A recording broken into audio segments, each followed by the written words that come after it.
هشتی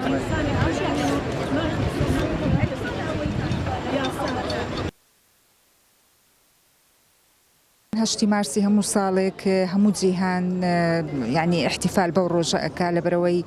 ڕۆژێکە بە خەبات و تێکۆشانی ژنانی جیهان بەرپا بووە و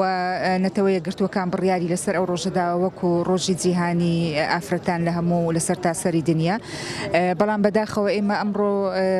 کۆمەڵێک لە ڕێکخراوەکانی کۆمەڵی مەدەنی چالاکوانان ئەوانەی کە یعنی داکۆچی لە مافەکانی ئافرەتان و ژنانەکەن لێرە ئامادە بووین بۆ ئەوەی ناڕزای خۆمان دەرببڕین بەرامبەر ئەو کوشتنی ژنان بەرامبەر ئەو ینی بۆ ماوەی 2 مانگ نزیکەی 15 ژن کوژراوە لە هەرێمی کوردستان. بۆیە بەڕاستی ئێمە لە جیاتی ئەمڕۆ ینی احتیفال بکەین بەو ڕۆژە هاتوین لێرە ناڕزای خۆمان دەرەبڕین بۆ ئەوەی کە کوشتنی ژنان ڕابگیرە لە هەرێمی کوردستان و کۆمەلگا ئێمە بەڕاستی کوردستان جەنگڵستان نییە، یاسای تێدا ئەبێ بە پێی یاسا ئەگەر هەر ژنێک ینی هەر غەڵەتێکی هەبێت ناکرێت یەکسەر بە بڕیارێک لەلایەن کەس و کاریەوە بکوژرێت. یاسا هەیە، یاسا بەرقەرارە لە هەرێمی کوردستان. بۆیە داوا دەکەین هەم لە حکوومەت لە دەسەڵاتی جێبەجێکار لە دەسەڵاتی دادوەری کە ئەو یاسایانەی هەیە وەکو خۆی جێبەجێ بکرێ بە تایبەتی لەسەر ئەو کەسانەی کە ژن دەکوژن، چونکە بەڕاستی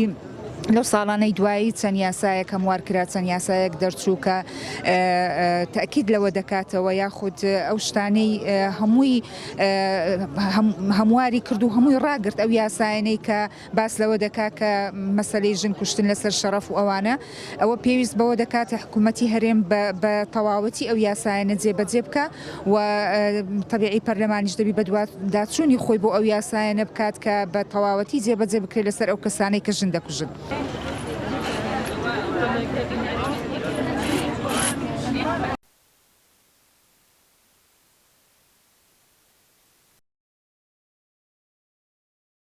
پایامی ئەمە ڕۆگرت بووینەوە لە ڕۆژی 8 مارس وامە باش زانی کە بیکەینە تایبەت بە ئیدانەکردن و ناڕزاییمە دژ بە کوشتنی ژنان، چونکە بە خۆتان ئاگادارن لەو ماوەیە ڕێژێکی زۆر لە ژن دەکوژرێ. ڕاستە لەوانەیە تاوانێکی هەبیتن، بەس خۆ هەر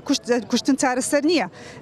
بە یاسا دەتوانن چارەسەر بکرێ، هەر کوشتن چارەسەر نییە. دەڵێن ئەمن و ئاسایش بەرقەرارە، ڕاستە ئەمن و ئاسایش بەرقەرارە وایە لە کوردستان، بەس ئەی بۆ لۆ ژن بەرقەرار نییە، ژن مرۆڤ نییە، ژن حەقی ژیانی نییە، هیچ کەسێک مافی ئەوەی نییە